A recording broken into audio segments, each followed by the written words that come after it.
অস্তিত্বের বাস্তব পরিচয়। এ আমাদেরই কথা, আর আমাদের কথা মানেই তো দেশের কথা। এক মহান দেশ যার নাম ভারতবর্ষ।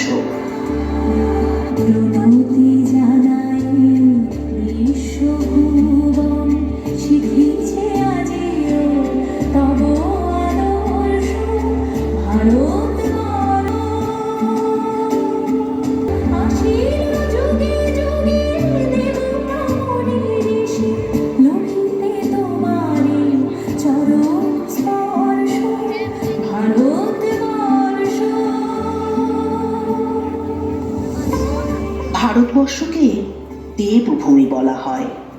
এক সময়ে এদেশ সারা বিশ্বের মুকুটমণি ছিল, তাই একে জগৎগুরুর আখ্যাও দেওয়া হতো। দেশ অর্থাৎ দেশের সম্পদ, দেশের মানুষ, তাদের শিক্ষা, সংস্কৃতি, মন, চিন্তা, ভাবনা, অর্থ, সামর্থ্য, চেতনা। আমি চেতনা, শক্তি, সংকল্প, মানবাত্মা, এক অনন্ত যাত্রার যাত্রী।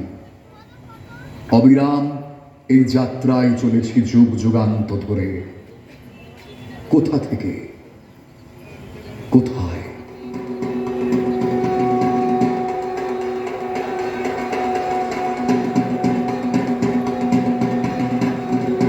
উৎসব মুখর বাইরের এই কোলাহল আজ আমার কাছে ফিকে হয়ে আসে। আড়ম্বরের চৌকাঠ পার করে আমি চলেছি নিজেরই গভীরে। অতলে ডুব দিয়ে খুঁজছি সেই অরূপ রতন, সেই সম্পদ যা ছিল একান্ত আমার। কত গৌরব, কি ঐশ্বর্য! মানবতার চরম শিখরে আমার সে কি অপরূপ রূপ! মহান, পবিত্র, সততা, প্রেম ও শান্তির নিখুঁত মূর্তি।